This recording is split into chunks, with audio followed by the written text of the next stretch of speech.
जोगिया। हंस बेदी का है। जोगिया नहा धोकर नीचे के 3 साढ़े 3 कपड़े पहने। जोगिया रोज़ की तरह उस दिन भी अलमारी के पास आ खड़ी हुई और मैं अपने हाथ से थोड़ी पीछे हट कर देखने लगा। ऐसे में वो दरवाजे के को हाथ जो लगाता तो चौकी की एक बेसुरी आवाज़ पैदा हुई। बड़े भैया जो कहीं पास ही बैठे शू बना रहे थे सेव बना रहे थे, मुड़कर बोले, क्या है जुगल? कुछ नहीं मोटे भैया, मैंने उन्हें डांटते हुए कहा। गर्मी बहुत है और मैं फिर सामने देखने लगा। सारी की सिलसिले में जोगिया आज कौन सा रंग चुनती है। मैं जजे स्कूल ऑफ आर्ट्स में पढ़ता था रंग में मेरे हवास पर छा जाए रहते थे। रंग मुझे मर्द औरतों से ज़्यादा नातिक मालूम होते थे, आज भी होते हैं। फ़र्क सिर्फ इतना है कि लोग अक्सर बेमाने बातें करते हैं, लेकिन रंग कभी माने से खाली बात नहीं करते। हमारे मकान का लुबादियों की वादी सेठ 11वीं लेन में था। पारसियों की 11वीं तो कहीं दूर गली के मोड़ पर थी। यहाँ पर सिर्फ मकान थे। आमने सामने जो एक दूसरे बगल गिर हो रहे थे। उन मकान की हम आगोशियाँ कहीं तो माँ बच्चे के प्यार की तरफ धीमी धीमी मुलायम मुलायम और साफ़ सुथरी थीं, और कहीं मर्द औरतों की मोहब्बत की तरफ मजनूनाना सीना बसीना लब बलब गलीज़ और मुक़द्दस। सामने सांपों घर की किस्मत के कमरों में जो कुछ होता था वह हमारे यहाँ ज्ञान भवन से साफ दिखाई देता था। अभी बिजोरों की माँ तरकारी फैल रही है और चाकू से अपना ही हाथ काट लिया है। डोंगर भैया ने अहमदाबाद से घी और तेल के 2 पैसे मंगवाए हैं और पंजाबन सब के नज़रें बजाकर अंडों के फले के कोड़े के ढेर में फेंक कर भाग रही हैं, जैसे हमारे ज्ञान भवन से उन लोगों का खाया पिया सब नज़र आता था। ऐसे ही उन्हें भी हम सबको कुछ नज़र आता होगा। जोगिया का घर का नाम तो निचोड़ नास था, लेकिन मैं उसे कानपो घर कहता था, इसलिए उसमें आम तौर पर बधियावाई और जोड़ी हुई औरतें रहती थीं। उनमें से एक जोगिया की माँ थी, जो दिन भर किसी दरवाजे घर में सिलाई की मशीन चलाती और उसे इतना पैसा पैदा कर लेती जिससे अपना और अपनी बेटी का पेट पाल सके, साथ ही जोगिया की तालीम भी मुकम्मल करे। जोगिया 17-18 वर्ष की एक खूबसूरत लड़की थी। कद कोई ऐसा छोटा ना था, लेकिन बदन के भरे पूरे और घटे हुए होने की वजह से उस पर छोटा होने का गहना गुजरता था। किसी को यकीन भी न आ सकता था कि जोगिया वहाँ रंगनिया हफ्ते में एक आदमी बारी की श्री घंटे से इतनी तंदुरुस्ती हो सकती थी। बहरहाल इन लड़कियों का कुछ मत कहिए, जो भी खाते हैं सब अलम गम उनके बदन को लगता है। बाज़ वक्त तो गलत हिस्सों को लगता है, जिन्हें मैं तो सही किस्से कहता हूँ, क्योंकि औरत के जिस्म में पतले पतले पीले पीले खतूत की बनिस्बत मुझे गहरे गहरे और भरपूर ख़त अच्छे लगते हैं। जोगिया का चेहरा सोमनाथ मंदिर के पेश रुख की तरह चौड़ा था, जिसमें कंदील जैसी आँखें रात के अंधेरे में फटके की हुए मुसाफिरों की रोशनी दिखाती थी। मूर्ति में नाक और होंठ ज़मरुद और याकूत की तरह टिकने हुए थे। सर के बाल कमरे से नीचे तक की पैमाइश करते थे, जिन्हें वो ढीला ढाला और भीगा भीगा रखती थी, और कभी इस कदर खुश्क बना देती कि उसके कुछ लाटें बाकी बालों से खामखा अलग होकर चेहरे पर और गर्दन पर मचलती रहती थी। उसका चेहरा क्या था, पूरा तारामंडल था, जिसमें चांद ख्यालों और जज्बों के साथ घटता और बढ़ता रहता था। जोगिया यूँ बड़ी भोली थी, लेकिन अपने आप को सजाने बनाने के सिलसिले में बहुत चालाक थी। कब और किस वक्त क्या करना है वो खूब जानती थी। उसके सामने में उसकी तालीम का बड़ा हाथ था जिसने उसके हुस्न को दोबाला कर दिया था। गड़ी बड़ी थी तो सिर्फ रंग की, क्योंकि जोगिया का रंग ज़रूरत से ज़्यादा गोरा था। जैसे देखते ही ज़ुकाम का सा एहसास होने लगता था। अगर बाकी की चीज़ें इतनी मुतनासिब ना हो तो बस फिर छठी हो सकती थी। मैं नहीं जानता मोहब्बत किस चिड़िया का नाम है, लेकिन ये हकीकत है कि जोगिया देखते ही मेरे अंदर दीवारें सी गुजरने लगती थी। और जहाँ तक मुझे याद है, जोगिया भी मुझे देखकर गैर मुताल्लिक़ बातें करने लगती। जोगिया मेरी भतीजी हेमा की सहेली थी। अजीब सहेली बनाया था। हेमा सिर्फ 7 साल की थी और जोगिया 18 वर्ष की। उनकी दोस्ती को कोई वजह थी, जैसे सिर्फ जोगिया जानती थी और या फिर मैं जानता था। छोटे मोटे भैया और भाई साहब सिर्फ यही समझते थे कि वह हेमा से प्यार करती है, इसलिए उसे पढ़ाने आ जाती है। यहाँ हमारे घर में अगर जोगिया सब दूसरा आगोश में चले आते हैं, खाक लुत्फ़ उठाते हैं। इत्तफ़ाक़न महबूबा के बदन से छू जाने पर उसके अंदर तो कोई बिजली ना दौड़ती होगी। शायद उनको कोई ऐसा लुत्फ़ मिलता हो जो हमारे लुत्फ़ से अरफा हो, लेकिन हमारे यहाँ सिर्फ लम्स और उधर उधर की बातों ही में ऐसे तलज़्ज़ुज़ का एहसास होता है कि उसका विसाल भी क्या होगा। यूं ही 2-4 बार मेरा हाथ जोगिया के पंडी को लग गया होगा। सिर्फ एक बार मैंने अपने इरादे से उसका मुँह चूमा था। हम घर से थोड़े थोड़े वाक़िफ़े और फ़ैसले के साथ निकले थे और फिर पारसियों के अगियारी के पास मिल जाते हैं। हमारे इस राज को सिर्फ वह पारसी पुजारी ही जानता था जो फरिश्तों के लिबास में अगियारी के बाहर बैठा होता था। अगियारी याद रहे, अगियारी कहाँ पे मिलता है, अगियारी पे। और मुंह में जिंदा दस्ता पड़ता रहता था और सिर्फ हमारे सरोश को समझता था। इसलिए उसके पास से गुज़रते हुए हम उसे ज़रूर साहब जी कहते थे और फिर उसे रास्ते पर चल पड़ते थे जो दुनिया के लहो लाभ सिनेमा की तरफ जाता था। जहाँ पहुंचकर जोगिया अपने कॉलेज की तरफ चल देती थी और मैं अपने स्कूल की तरफ। रास्ते भर हम गैर मंतकी बातें करते और उनसे पूरा ख़त उठाते। अगर प्यार की बातें होती तो भी किसी दूसरे के प्यार की, जिनमें वो मर्द को हमेशा बदमाश कहती और फिर उस बात पर गढ़ती भी कि उसके बग़ैर भी गुज़र नहीं। एक दिन जहांगीर आर्ट गिरी में किसी आर्टिस्ट की मुनफरिद नुमाइश थी। पूरे शहर मुंबई में से कोई भी उस बदनसीब की तस्वीरों को देखने और ख़रीदने को ना आया था। सिर्फ मैं और जोगिया पहुँचे थे, और वो भी तस्वीरें देखने के बजाय एक दूसरे को देखने, महसूस करने के लिए। पूरे हाल में हमारे सिवा कोई ना था। 3 तरफ से सिर्फ रंग हमें घोर रहे थे। जो ही मैं एक सुबह के नाम की एक बड़ी सी तस्वीर थी जिसमें ऊपर के किस्से पर फर्श से गहरे सुर्ख रंग की मोटे मोटे भद्दे तरीके से थोपा और बुझा गया था।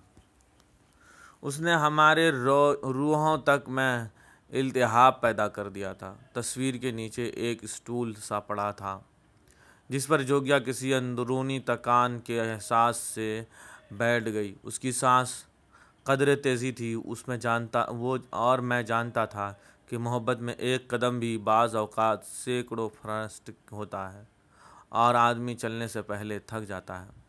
आर्टिस्ट रूहां होकर बाहर चला गया। देखने को कोई आता आता मरता है या नहीं। अपनी नफ़रत में वह हमारी मोहब्बत को देख नहीं सकता।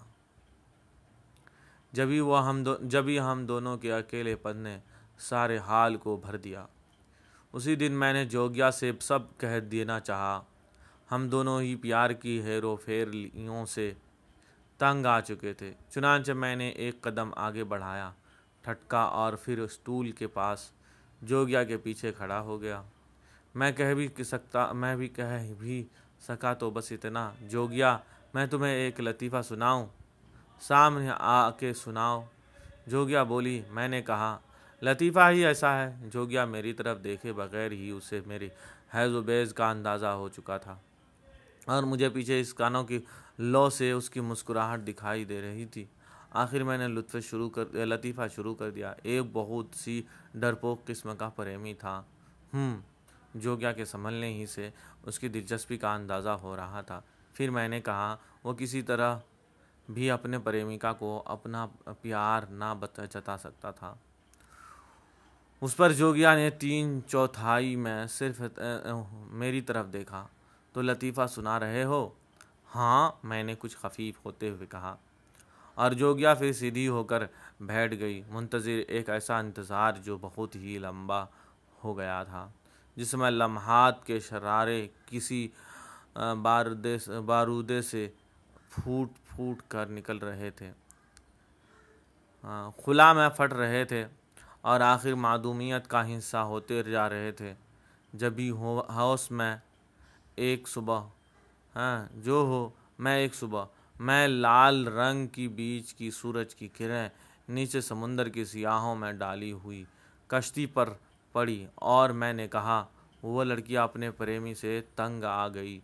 आखिर उसने सोचा, इस बेचारे में तो हिम्मत ही नहीं, क्यों ना मैं ही इसे ऐसा मौका दूं। शायद चुनांच उसने अपने जन्मदिन पर लड़के को बुलाया।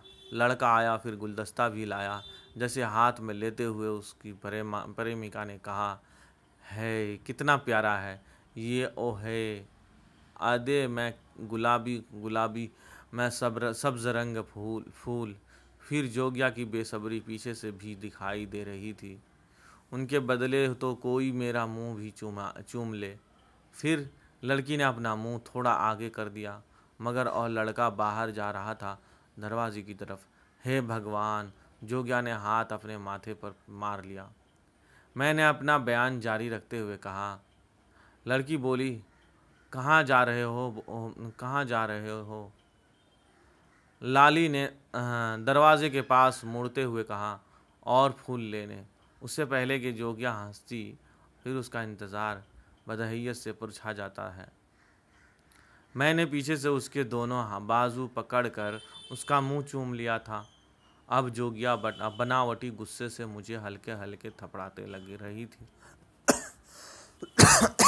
और अपने होंठ पोंछते रही थी। वह हंस ना सकी, क्योंकि वह नाराज़ थी और खुश भी। मोहब्बत के इस बेबर्क व गयाह सफ़र में एकाएकी ज़िंदगी का कोई ऐसा टुकड़ा चला आया था जिसे बारिश के झपेटों ने हरा भरा कर दिया था। उसे दिन अगर हम जोशीले गहरे सुर्ख रंग की तस्वीर के नीचे खड़े ना होते तो मैं जोगिया का मुंह ना चूम सकता। उसके बाद 8 का दलदादा कोई आदमी आया। उसने बाजू वाली तस्वीर खरीद ली, जिसका नाम था कोई किसी का नहीं, और जिसमें एक औरत सरा हाथों में दिए रो रही थी। सब रंगों में उदासी थी। वह ऐसी ही वक्त में उदास के रंग खरीद रहा था, जिसके सब खिलते हुए रंग हमारे थे। जेब में एक पाई होने के बावजूद सब तस्वीरें हमारी थी, नुमाइश हमारी थी। जोगिया एक अजीम तशफ़ी के एहसास से मामूर बाहर दरवाजे के पास पहुंच चुकी थी, जहां से उसने एक बार मुड़कर मेरी तरफ देखा, मुक्का दिखाया, मुस्कुराई और भाग गई। कुछ देर यूं ही इधर उधर रंग उछालने के बाद भी बाहर चला आया। दुनिया की सब चीज़ें उसी रोज़ उजली उजली दिखाई दे रही थी, लोगों ने ऐसे ही रंगों के नाम उदा, सफ़ेद, काला और नीला वगैरह रखे हुए हैं। किसी को ख्याल भी नहीं आया एक रंग ऐसा भी है जो उनके मजमा तफरीक में नहीं आता और जिसे उजाला कहते हैं, जिसमें ढंग के सातों रंग छुपे होते हैं। मेरा गुलाब तशक्कुर के एहसास से रिंधा हुआ था। मैं किसका शुक्रिया अदा कर रहा था। एक लम्स से जोग्या हमेशा के लिए मेरी हो गई थी। मैं जैसे उसकी तरफ से बेफिक्र हो गया था। अब वह किसी के साथ ब्याह भी कर लेती, किसी के साथ सो भी जाती, जब भी वह मेरी थी। ऐसा छिन जिसमें सच्चाई हो, वलवला हो, बदनसीब शौहर को कहाँ मिलता है। तो गोया उस दिन देख रहा था कौन से रंग की साड़ी जोग्या अपनी अलमारी में से निकालती है। अगर वो मुझे मेरे हाल के दरवाजे के पीछे देख लेती तो ज़रूर इशारे से पूछती, आज कौन सी साड़ी पहनूं, और मैं सारा ज़मरा करा हो जाता। मैं तो जानना चाहता था। सुबह सवेरे से नहा धोकर जब कोई सुंदरी अपनी साड़ियों के ढेरे के सामने खड़ी होती तो उसमें कौन सी चीज़ है तो इस बात का फैसला करती है आज गुलाबी रंग की साड़ी पहननी चाहिए। उस औरतों की सोचने का तरीका बड़ा पूरा असरार था और पुरपेश, इतना भेद, इतना रहिया। उसके सोच विचार फिर असर अंदाज होता है। लेकिन चाँद का अपना तो कोई रंग ही नहीं, रोशनी में नहीं, वो तो सब सूरज से इश्तिहार लेता है। जब भी साड़ी पहनने से पहले औरत हमेशा अपनी किसी सूरज से पूछ लेती है, आज कौन सी साड़ी पहनूं। नहीं, उसका अपना रंग है, अपना फैसला है। हर किसी को कोई मर्द थोड़ी ही बताने जाता है। फिर रात रजनी का भी तो एक रंग होता है, उसे अपना रंग। जैसे देख कर गाते हैं, मुहे शाम रंग दे वालिए, मुआ रंग ले ली, उस दिन बहुत गिर गई, मोरा गोरा रंग ले ली। मुझे शाम रंग दे दी, मोरा गोरा रंग ले ली। उस दिन बहुत गर्मी थी। नीचे ये वाला आ सकता है, मुआ गोरा रंग ले ली। उस दिन बहुत गर्मी थी। नीचे वादी सीट गाड़ी लेन में आते जाते लोग रेत के रंग के सड़क पर से गुजरते थे तो मालूम होता था मौसम की बढ़िया रन कहीं दाने फोरे हैं। जब भी कोई पंजाबी या मारवाड़ी बड़ा सा कपड़ा बांधे आता तो ऊपर से बिल्कुल मुक्की का दाना मालूम होता, जो भट्टी की आंच में फूल कर सफ़ेद हो जाता था। यहाँ ज्ञान भवन से मुझे सिर्फ रंग के छुपने दिखाई दिए। वह सब साड़ियाँ थीं जिनमें से एक जोगिया अपने लिए मेरे लिए सारे दुनिया के लिए चुन रही थी। यूं ही उसने एक बार मेरे घर की तरफ देखा। शायद उसकी निगाहें मुझे ढूंढ रही थी, लेकिन मैंने तो किसी ओट की सुलेमानी टोपी पहन रखी थी जिससे मैं तो सारी दुनिया को देख सकता था, लेकिन दुनिया मुझे ना देख सकती थी। उस दिन मेरी हैरानी की कोई हद ना रही जब मैंने देखा तो जोगिया ने हल्की नीले रंग को चुना है। ऐसे गर्मी में यही ठंडा रंग अच्छा मालूम होता था। अगर मैं होता तो जोगिया को यही रंग पहनने का मशवरा देता। जब ही मैंने सोचा, मैंने बहुत छीने की कोशिश की, मैंने छुपने की कोशिश की, लेकिन जोगिया ने जाने अपने मन में मुझे बुलाकर मुझसे पूछ ही लिया है। फिर वही शुरू की जुदाई और आखिर का मेल। मालूम होता था अगारे की तक ये दुनिया और उसके कानून है, उसके बाद कोई कानून हम पर लागू नहीं होता। मैंने बढ़कर जोगिया के पास पहुंचते हुए कहा, आज तुमने बड़े प्यारा रंग चुना है जोगी। मैं जानती थी तुम इसे पसंद करोगे। तुम कैसे जानती थी? ऐसे ही कभी कभी तुम्हारा मन मेरे मन में आ जाता है। मैंने सोचते हुए कहा, आज तुम्हें छूने हाथ लगाने को जी चाहता है। क्या चाहता है? उस वक्त एक विक्टोरिया हम दोनों के पीछे आ गई। जैसे निकलने में सदियां लगीं मेरी निगाहों में, फिर झीलों में हाँ, छिटें उड़ाने लगी। जब तक हम प्रिंसेस स्ट्रीट का चौराहा पार करके मेट्रो के पास आ चुके थे, जहाँ से हमारे रास्ते जुदा होते थे। मैंने कहा, आज जी चाहता है सर तुम्हारे पैरों पर रख दूं और रोऊं क्यों? शास्त्री कहते हैं आत्मा के पाप रोने ही से धुल जा सकते हैं। कौन सा पाप किया है तुम्हारा आत्मा ने? ऐसा पाप जो मेरा शरीर ना कर सका। ऐसी बातों को औरतें बिल्कुल नहीं समझती और फिर ज़रूरत से ज़्यादा मुझे समझ जाती है। जोग्या ना समझ सकी। अपना कोई हाँ बेचारा विचार उसके मन में चला आया था। जानते हो मेरा जी क्या चाहता है? क्या क्या क्या? मैंने बेसब्री से पूछा।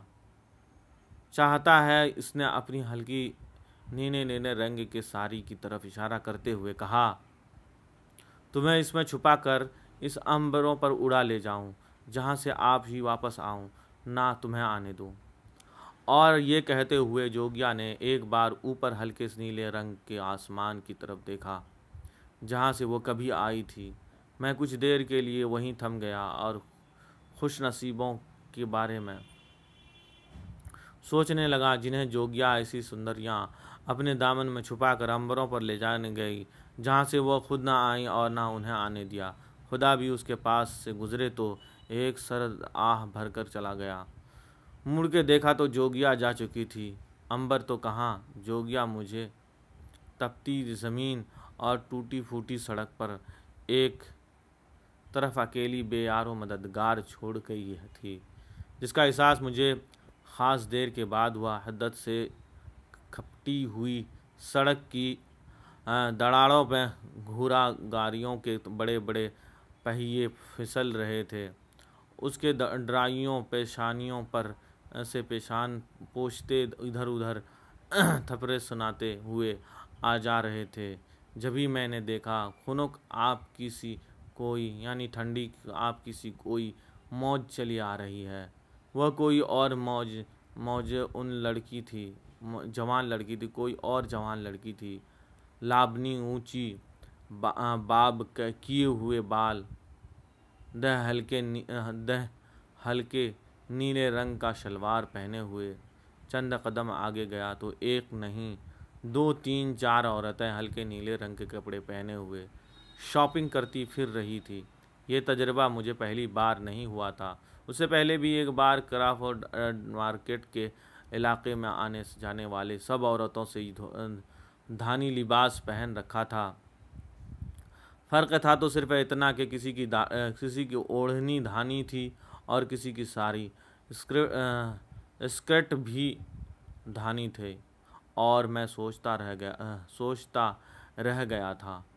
सवेरे जब वो औरतें नहा धोकर बालों को झांटती बनाती हुई कपड़ों की अलमारी के पास पहुंचती हैं, तो उनमें कौन सा ऐसा जज्बा है जो उन्हें बता देता है आज मौलिसरी पहनना चाहिए।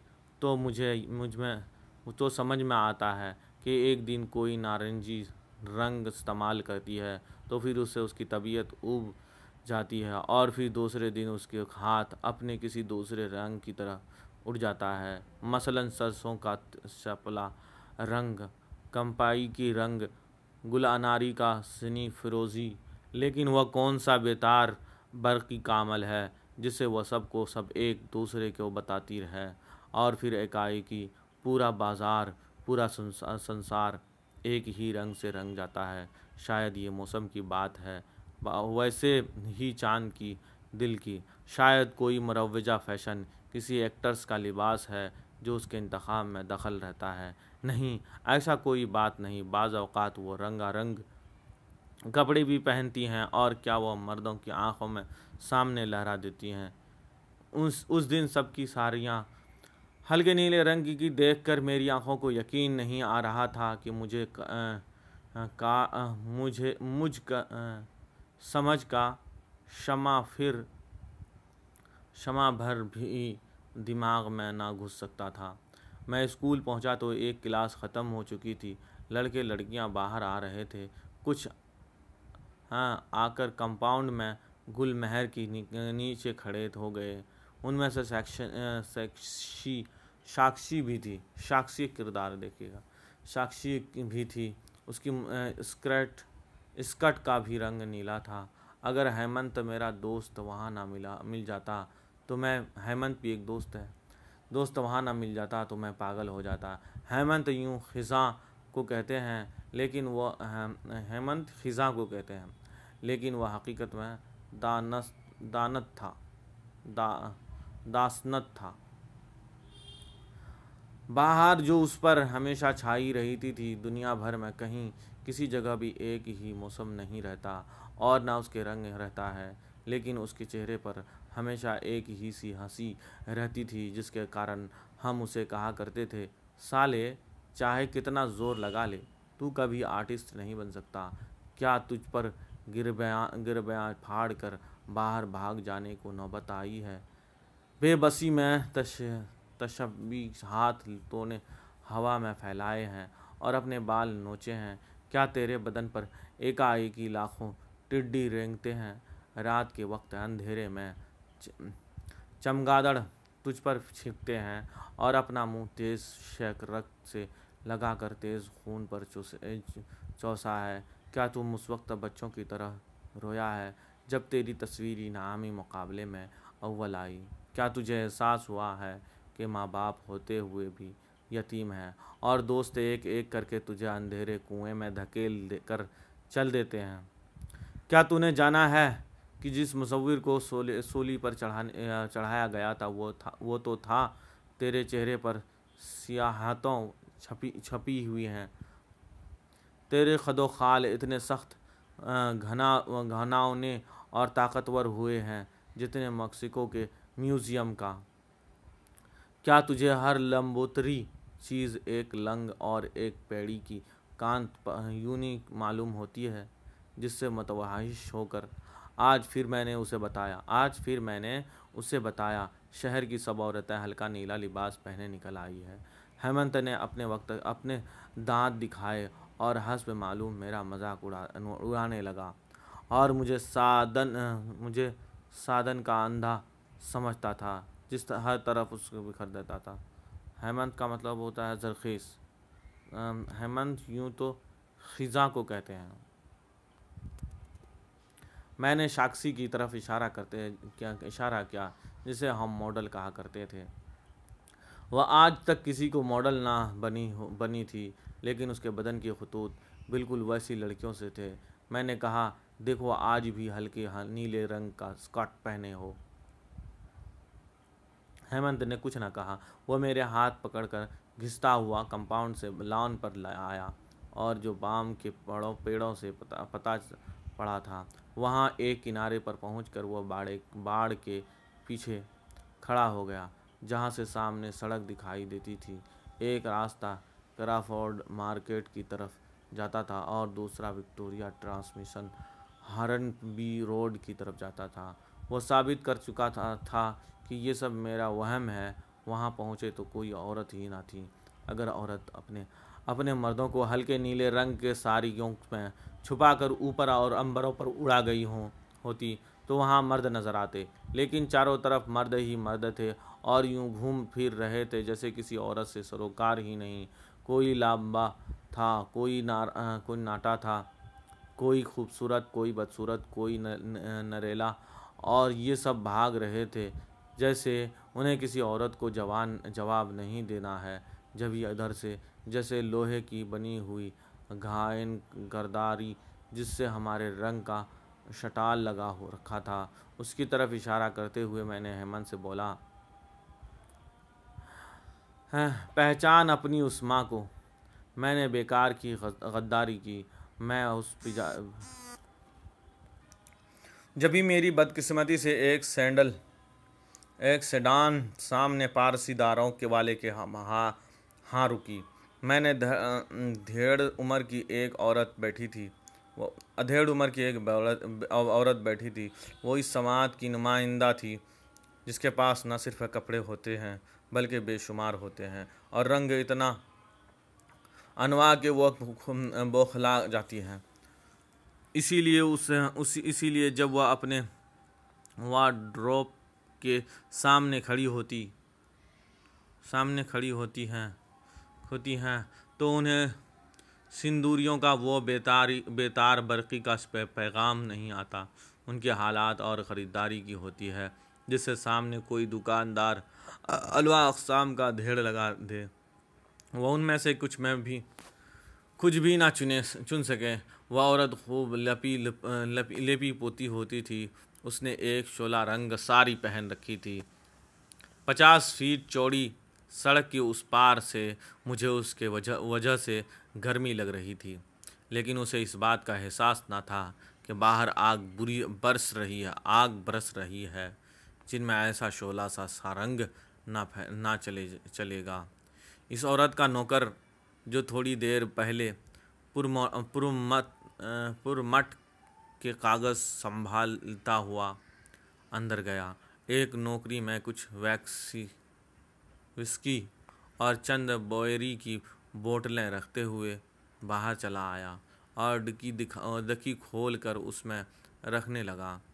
जब तक मैं हेमंत के सामने खफीफ हो चुका था, अपनी खफीफियत को छुपाने के लिए मैंने कहा, ये बियर की बोतलें, कम अज़ कम उनके मर्द को तो गर्मी लगती है। ऐसे ही मैं हेमंत के सामने गई और बार शर्मिंदा हुआ। ऐसे ही मैं हेमंत के सामने गई कई बार शर्मिंदा हुआ। एक आध बार मुझे उसे शर्मसार करने का मौका मिल गया, जबकि सब औरतें सरमटी साड़ियाँ पहने सड़क पर चली आ रही थीं। मुझे हमेशा उनके रंग एक से लगते थे, लेकिन जब हेमंत मेरा कान पकड़कर मुझे बाहर लाता तो मुझे वो अलग अलग दिखाई देने लगते। आखिर मैंने उसे अपने दिल का वाहिमा समझ लिया, इन्हीं बातों का ख्याल ही छोड़ दिया। लेकिन छोड़ता कैसे। एक दिन जोगिया ने काले ब्लाउज़ और खस्तर रंग की साड़ी का बेखूबसूरत इम्तियाज़ पैदा किया था। उस दिन सब औरतों ने पहले कॉम्बिनेशन रखा था। फ़र्क था तो सिर्फ इतना कि उनमें से किसी का ब्लाउज़ खस्तरी था तो साड़ी काले रंग थी, जिसमें सब सुनहरे के एक आध बार झिलमिला रहा था। कई मौसम बदले, ख़िज़ा गई तो बहार आई, यानी जिस किस्म की ख़िज़ा और बहार मुंबई में आ सकती है, फिर उस बहार में एक हिस्सा पैदा होने शुरू हो गए। एक चुभन तलखी, एक रमक चली आई जो मोहब्बत और कामरानी की हद दर्जा गुजारिश करती है। उस जज्बों के आँखों में आंसू चले आते हैं, फिर कहीं हरा ज़्यादा हरा हो गया। उस पर ताजगी और शगुफ्तगी की एक लहर दौड़ गई, जैसे बारिश की दो छींटों के बीच सुबुक सी हुआ पानी पर दोशाला बुन देती है। फिर समुंदर में उसी कदर ज़मरुद खिलाकर नीलम हो गया। उनमें से मछली की चांदियाँ चमकते लगीं। आखिर वो चांदनियाँ तड़प तड़प कर अपने आप को माहीगीर के हवाले करने लगीं। फिर आसमान पर खूबसूरत व तजल्ली का टकराव हुआ। बादल गरजे, बिजली तड़पी, यकायक छानों पानी बरसने लगा। इस अरसे में जोगिया ने कई नीले पीले और औदे, काले सुरई और सुरमई धानी जमनी रंग बदले। उसे कितनी जल्दी थी लड़की से औरत बन जाने की और फिर औरत से माँ हो जाने की। मुझे यकीन था कि इतनी सेहतमंद लड़की के जब बच्चे पैदा होंगे तो जवड़ा होंगे, बल्कि 3-4 भी हो सकते हैं। मैं उन्हें कैसे संभालूंगा, उसे ख्याल के आते ही हंसने लगा। इन दिनों जोगिया अपने बीमार माँ के पैर पकड़कर उसे लिपस्टिक लगाने की इजाज़त भी ले चुकी थी। एक तरफ ज़िंदगी धीरे धीरे बुझी जा रही थी और दूसरी तरफ लपक लपक कर खुल रही थी। जोगिया ने लिपस्टिक इस्तेमाल करने की इजाज़त तो ले ली थी, लेकिन अपनी साड़ियों इतने रंगीनों के लिए अपने लिपस्टिक कहाँ से लाती। मैंने एक दिन मैक्स मैक्स मैक्स फैक्ट्री की लिपस्टिक खरीद कर तोहफे में जोगिया को दिया तो वो इतनी खुश हुई जैसे मैंने किसी बहुत बड़े ज़ार की कलीद उसके हाथ में रख दी है।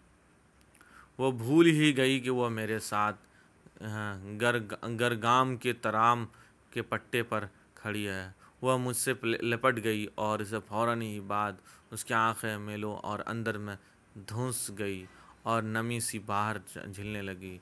मैं समझ गया जोगिया बेहद जज्बाती लड़की है। भला मेरे सामने इतनी ममनू दिखाने देने की क्या ज़रूरत थी। लेकिन बात दूसरी थी। जिस रंग की मैं लिपस्टिक लाया था उसे मैच करती हुई सारी जोगिया के हाथ पास ना थी। वह खरीदने के लिए पैसे भी मेरे पास भी ना थे, इतने पैसे ना थे जिनसे कोई खूबसूरत सी साड़ी खरीद कर उसे दे सकता। मैंने लिपस्टिक के पैसे भी मोटे भैया के जेब से चुराई थी और या भाभी के पास साथ इश्क में बंटवारे थे जिसका हक सिर्फ देवर ही को पहुंचता था। बरसात ख़त्म हुई तो एक तमाशा हुआ। जोगिया ने घर में बड़ों के वक्त के पड़े हुए कुछ अमीक बीज डाले और मेरे लिपस्टिक के साथ मैच करती हुई एक साड़ी खरीद ली। उस बात का मुझे कहाँ पता चलता। जैसे हमारे घर में एक मुखबिर थी, जोगिया की सहेली हेमा। जोगिया ने नारंगी सुर्ख रंग की साड़ी पहन ली और जब हम अगियारी पार लाकानूनियत के जंगल से मिले तो मैंने जोगिया से छेड़ा, सुभानती हो जोगिया, आज तुम क्या लगती हूँ? वीर बहुटी जो बरसात होते ही निकल आती हैं। जोगिया के दिल को कोई शरारत आई। मेरे तरफ देखते हुए बोली, जानते हो तुम कौन हो? वीर और मैं बहुटी। और उसके बाद जोगिया उस कदर लाल होकर भाग गई कि अगर उसके चेहरे की रंग और साड़ी का रंग में ज़रा सा भी फर्क ना रहा। उस दिन जब औरतें नारंगी रंग के कपड़े पहन रखे थे, उसे आँखों में ले उसे जुलूस की किताब ना ला कर मैंने फिर हेमंत से कह दिया। अब के हेमंत ने अकेले नहीं 3-4 लड़कों को साथ लिया और शाहरा आलम पर मेरी बेइज्जती की। शायद मुझे इतना बेइज्जती का एहसास ना होता अगर साक्षी वहाँ ना आ जाती, जो सफ़ेद नायलून की साड़ी पहने हुए थी और उसमें तकरीबन नंगी नज़र आ रही थी। वह रोज़ बरोज़ सचमुच का मॉडल होती जा रही थी। जोगिया की वीर बहुटी बनने की कितनी ख्वाहिश थी उसका मुझे रूह की गहराई तक से अंदर था, लेकिन मैं कुछ ना कर सकता था सिवाय उसके कि मैं उस स्कूल से पास होकर निकल जाऊं और कोई अच्छी सी नौकरी कर लूं और तस्वीर बना कर माला बहरहाल और ड्राइंग रोड के छोटे और दकीक सनासों के ऊपर ओदने पुणे में बेच दूं। लेकिन उन बातों के लिए वक्त चाहिए था जो मेरे पास तो बहुत था, थोड़ा बहुत जोगिया के पास भी था, लेकिन उसकी माँ के पास ना था। मेहनत और मशक्क़त की वजह से जिसे कोई गर्म रोग लग गया था। मैं इस इंतज़ार में था कि एक दिन भाभी और मोटे भैया से कह दूं, लेकिन मुझे उसे ज़रूरत ही ना पड़ी। हेमा पानो घर में जोगिया के प्यार दिलार लेती हुई एकाएक ही अपने घर में आ धमकी और धर्म से कह डाला, काका क्यों नहीं तुम जोगिया से ब्याह कर लेते? जब ही मैंने कहा यह हत अगर मैं ही कहता तो कोई बात न थी। कुछ दिनों बाद हेमंत ने टाइट मेरे अंदर हाँ तो कहाँ थे? आइए उफ़ कितनी कुठन और इतनी उदासी का भी एक रंग होता है, मैला भद्दा जैसे मुंह में रेत के बेशुमार ज़र्रे और फिर उसमें एक अफरियत पर होती है जिसमें मतली भी होते हैं और नहीं भी होते हैं।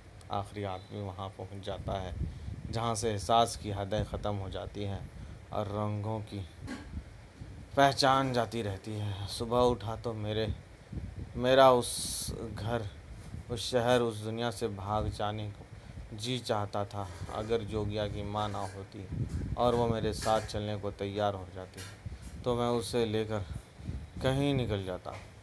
जब मुझे हीरा की याद आने लगी, बुद्ध भक्षक को याद आने लगे और उससे छोड़कर सुबह उठा तो मेरा उस घर, उस शहर, उस दुनिया से भाग जाने को जी चाहता था। अगर जोगिया की माँ ना होती और वह मेरे साथ चलने को तैयार ना होती तो मैं उसे लेकर कहीं भी निकल जाता। जब भी मुझे बेरा की याद आने लगी, बेरा याद रखिए, बैरागी की याद आने लगी, बैरागी ये हम बैरागी की याद आने लगी, बुद्ध भक्षों याद आने लगे।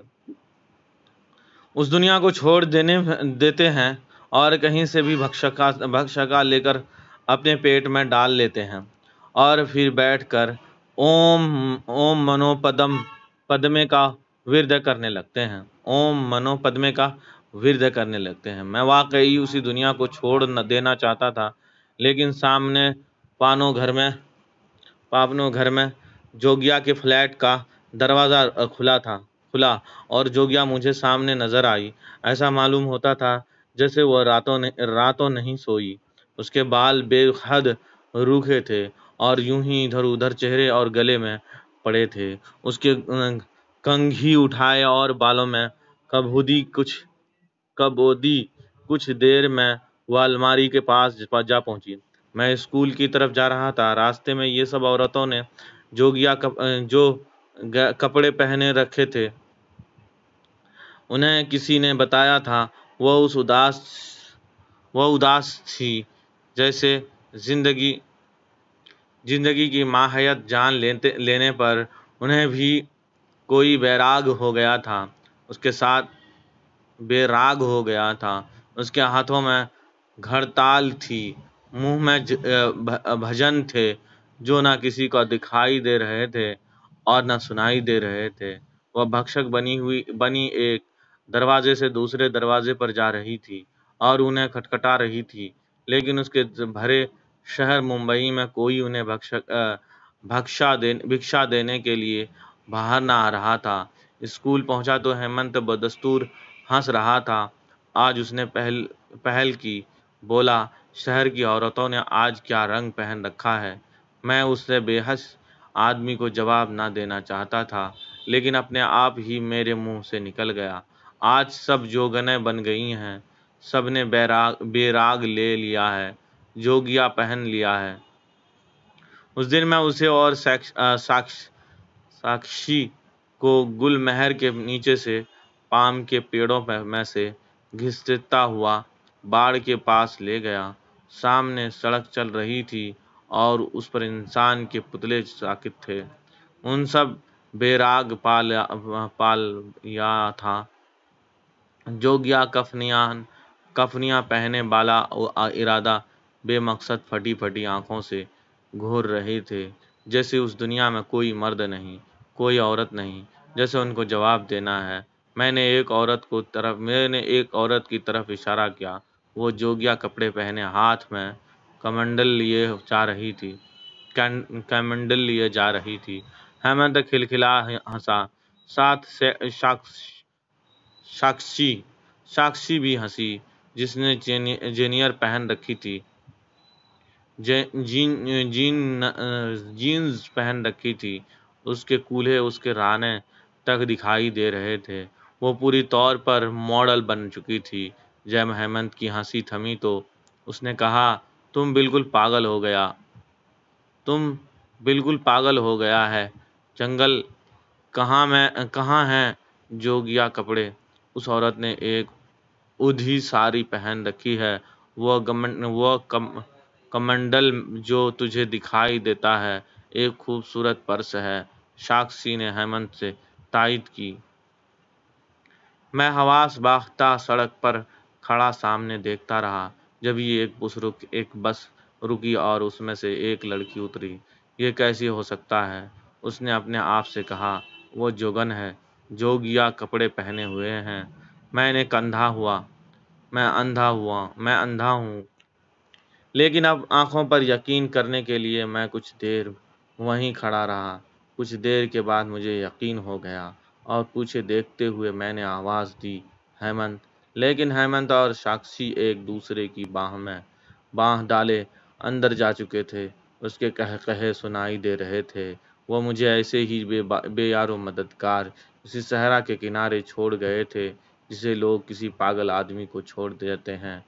ये भी उसी की इनायत थी कि उन्होंने मुझे पत्थर नहीं मारे थे और ना ही मुझे औलिया किया था। और वो लड़की उस तरफ आ रही थी। अब तो मुझे पूरी संसार पर फैले हुए इस रंग के बारे में किसी किस्म का शक न था। उससे पहले कि मैं यकीन और ईमान की बुलंद आवाज़ के साथ हेमंत और साक्षी को पुकारता, वो लड़की मेरे करीब आ चुकी थी और मैंने एक और आवाज़ सुनी, बियर। और मैंने चौंक कर कहा, किसी दूसरे रंग का सवाल ही पैदा न होता, क्योंकि वो खुद जोगिया थी, जिसमें उसके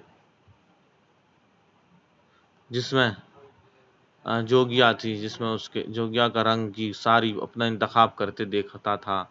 एक अजीब बेख्तियारी के आलम में मैंने एक कदम बढ़ाया और अजीब तर बेबसी के आलम में रुक गया। जोगिया बोली, मैं कल बरोदा जा रही हूँ। क्यों जोगिया? बरोदे क्या है? बड़ौदा में क्या है? मेरा ननिहाल। वहाँ मेरा ब्याह हो रहा है परसों। ओह, मैं तुमसे मिलने आ रही थी। तो मिलो। मैंने जाने से कह रहा था मैं जाने को कह रहा था। उस वक्त आर्टिस्ट स्कूल के कुछ लड़के लड़कियां प्रिंसिपल का नाम क्या रहता है? स्कूल के प्रिंसिपल का नाम साबरी नाम रहता है। साबरी और कुछ दूसरे लोग आ जा रहे थे, जबकि जोगिया ने अचानक कराते जोर से मेरा मुंह चूम लिया कि मैं बौखला और लड़खड़ा कर रह गया।